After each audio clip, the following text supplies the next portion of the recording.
பூஜ்யாய ஸ்ரீ ராகவேந்திராய சத்யதர்ம ரதாயச பஜதாம் கல்ப விருட்சாய நமதாம் காமதேனவே. உலகெங்கிலும் வாழ்ந்து கொண்டிருக்கும் ஸ்ரீ ராகவேந்திரா யூடியூப் சேனல் நேயர்களுக்கு டாக்டர் சைதை ராஜாவின் அன்பான வணக்கங்கள். நாம் இப்பொழுது இந்த எபிசோடில் செப்டம்பர் மாத ராசி பலன்களை பார்க்க போகிறோம். ஒவ்வொரு ராசிக்கும் கிரகங்கள் எப்பேற்பட்ட பலனை வழங்கப் போகிறது என்பதை பார்க்கலாம் வாங்க. அதற்கு முன்னர் எங்களுடைய சேனலை பார்த்து கொண்டிருக்கும் அன்பர்கள் இதுவரைக்கும் சப்ஸ்கிரைப் செய்யவில்லை என்றால் சப்ஸ்கிரைப் செய்து கொள்ளும்படி கேட்டுக்கொள்கிறோம். ரைட் சைடில் சப்ஸ்கிரைப் இருக்கும், பெல் பட்டன் இருக்கும், ரெண்டுத்தையும் ப்ரெஸ் பண்ணிங்கன்னா அடுத்த நொடியே எங்களுடைய வீடியோ உங்களை நோக்கி வர துவங்கிவிடும். உங்களுடைய பேர் ஆதரவுக்கு மிக்க நன்றி அப்படின்னு தான் சொல்லணும். ஏன்னா நீங்கள் கொடுத்து வரும் ஆதரவு என்பது மிக மிக சிறப்பான ஒரு விஷயம். வாங்க ஒவ்வொரு ராசியாக பார்க்கலாம். நன்றி.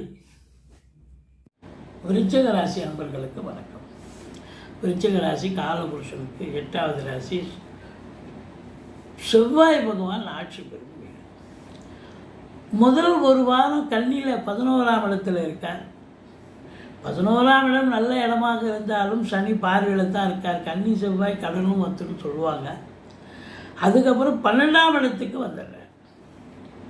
இப்போ ராசிநாதன் 12க்கு வரான்னு சொன்னால் ஒரு பின்னடைவை சந்திக்கக்கூடிய ஒரு நிலை, இல்லை தேக ஆரோக்கியத்தில் பிரச்சனை ஏற்பட்டு மருத்துவமனைக்கு செல்ல நேரிடும், அல்லது வெளியூர் மாநிலமோ வெளிநாடோ தொழில் நிமித்தமாகவோ உத்தியோக நிமித்தமாகவோ போயிட்டு வர்றதுக்கான அமைப்பு இருக்குது. ஏன்னா 12ஆம் இடங்கிறது வெளிநாடு தானே.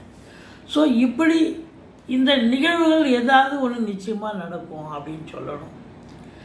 2க்கும் 5க்கும் உடைய குரு பகவான் 8ஆம் இடத்தில் மறைந்திருந்த போதிலும் தனஸ்தானத்தை தனகாரகன் பார்ப்பதால் இந்த விருச்சிக ராசியில் பிறந்த அன்பர்களுக்கு ஒரு விடியல் வந்தாச்சு அப்படின்னு சொல்லலாம். ஏன்னா 10க்குடைய சூரியன்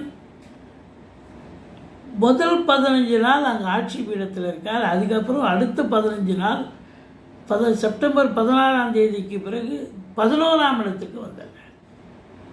அது இன்னும் ஒரு சூப்பர் என்னன்னா 11க்குடைய புதனும் உச்சமாயிடுறார். கடைசி 16 நாள் உங்களுக்கு பார்த்தீங்கன்னாக்கா ரொம்ப நல்லாவே இருக்குது.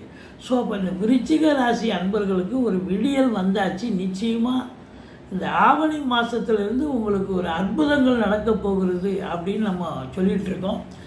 அதுலேயும் குறிப்பாக அந்த செப்டம்பர் மாத பலனை பார்க்கும் பொழுது நிச்சயமாக நல்லா இருக்குங்க.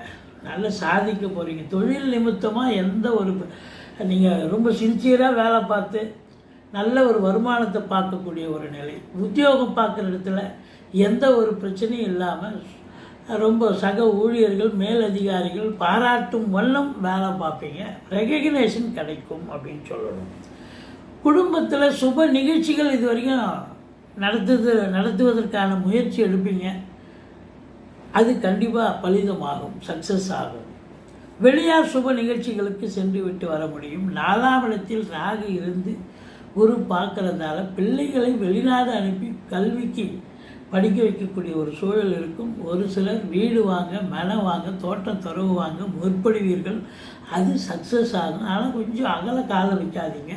ராகு பிரம்மாண்ட நாயகன். நீங்கள் ஒரு 50 லட்ச ரூபாய்க்கு வீடு வாங்கினா அது 1 லட்ச ரூபாய்க்கு வாங்கி கொடுப்பாரு. சரி வாங்கிடலாம், ஏதாவது ரொட்டேஷன் பண்ணி. அப்புறம் இஎம்ஐ கட்டணுமே, ரீபே பண்ணணுமே, வாங்கிய கடனை எப்படி, அது பேங்க் லோனாக இருக்கலாம், இல்லை தனியார்கிட்ட வாங்கலாம், இல்லை ஃப்ரெண்ட்ஸுக்கிட்ட கூட வாங்கியிருக்கலாம். இதெல்லாம் எப்படி செலுத்துவது? அதனால் ரொம்ப எச்சரிக்கையாக இருந்துக்குங்க.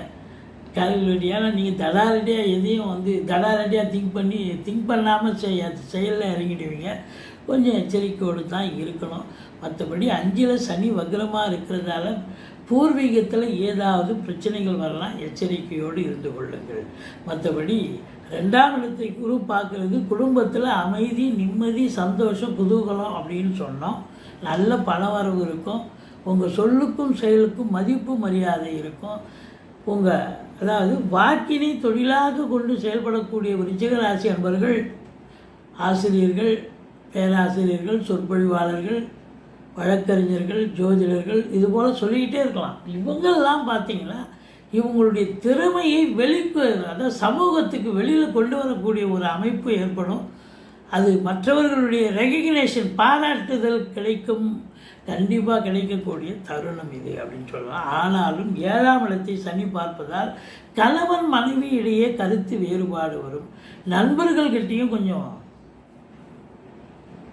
அவங்க வழக்கமாக இருப்பாங்க, ஏதோ நல்லது செய்யணும்னு வருவாங்க, கட்சியில் கெடுதல் ஆகிடும். அதனால் டென்ஷன் ஆகிடாதீங்க, கொஞ்சம் விட்டு பிடிங்க, வேறு ஒன்றும் இல்லை.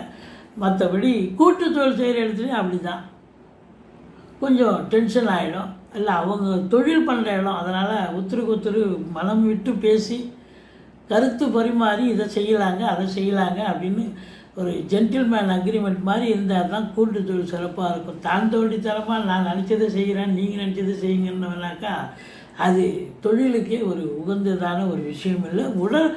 சரியாக ஒருத்தருக்கு ஒரு அண்டர்ஸ்டாண்டிங் இருக்காது, ஈகோ ப்ராப்ளம் கிரியேட் ஆகும். அதனால் ரொம்ப இதுவாக இருங்க. மற்றபடி 8ஆம் இடத்துல குரு இருக்கிறது அப்படின்னாக்கா திடீர் அதிர்ஷ்ட வாய்ப்புகளை தேடித்தரும். வரா கடன்கள் வசூலாகும், இன்சூரன்ஸ் பணம் கிளைம் ஆகி கைக்கு வரக்கூடிய ஒரு காலகட்டம். அது மட்டும் இல்லை, 8இல் அமர்ந்து 2 பார்க்குறாரு அப்படின்னும்போது எப்பொழுதோ தொலைந்து போன பொருளாகட்டும் அல்லது கேஷ் ரொக்கமாக இருக்கட்டும், அது இப்போ உங்களை தேடி வரக்கூடிய சந்தோஷமாக கண்டிப்பாக கிடைக்கும். ஸோ பாருங்கள், 7க்குடையவன் பாக்கியஸ்தானத்தில் இருக்கார், அப்புறம் 10ஆம் இடத்துல 15 நாள் இருக்கார். ஸோ 7க்குடையவன் நல்ல இடத்துல இருக்கிறதால உங்களை பொறுத்தவரையிலையும் பெண்களால் ஆதாயம், பெண்களால் அனுகூலம் நிச்சயமாக இருக்கக்கூடிய ஒரு காலகட்டம். தந்தையால் கூட அனுகூலங்கள் கிடைக்கப் போகிறது. தாய்மாமன் மற்றும் மைத்துனர் வகையிலும் உங்களுக்கு ஆதாயம் கிடைக்கப் போகிறது. இந்த பத்திரிகை துறை, சினிமா இண்டஸ்ட்ரி, அரசாங்கத்தில் பதவியில் இருக்கக்கூடியவர்கள், அதாவது கலைநிலை ஊழியர்களாக இருந்தாலும் சரி, எல்லோருக்குமே சலுகைகள் கிடைக்கும். ட்ரான்ஸ்ஃபர், ப்ரமோஷன், இன்க்ரிமெண்ட் இதெல்லாம் எதிர்பார்த்து காத்திருக்கிறவங்களுக்கு கண்டிப்பாக உண்டு. மற்றபடி இந்த புதன் 3 இடத்துல இருக்கார். 10 நாள் சிம்மத்தில் இருக்கார், அப்புறம் 16 நாள் உச்சநிலை அடைகிறார், கடைசி 4 நாள் துலாத்தில் வருகிறார். அப்போது உங்களை பொறுத்தவரையிலையும் புதனுடைய ஆதிக்கம் நிறைந்தவர்களுக்கு ஒரு பொற்காலம் என்று சொன்னால் மிகையாகாது. சாதிக்கக்கூடிய ஒரு தருணம். உங்கள் மூத்த சகோதரம் இருந்தால் அவரால் உங்களுக்கு அனுகூலம் கிடைக்கப் போகிறது அப்படின்னு சொல்லணும். மற்றபடி இந்த ராசி அன்பர்களுக்கு 15, 16, 17 சந்திராஷ்டம நாள் வருவதால் கொஞ்சம் எச்சரிக்கையோடு இருங்க. மற்றபடி நீங்கள் 12ல் செவ்வாய் 22 நாள் இருக்கிறதால செலவினங்கள் ஏற்படும், தேக ஆரோக்கிய குறைவு ஏற்படும், எச்சரிக்கையாக இருந்தது. முருகப்பெருமானை வணங்குங்கள், கந்த சஷ்டி கவசம் சொல்லுங்கள். நன்றி, வாழ்க வளமுடன்.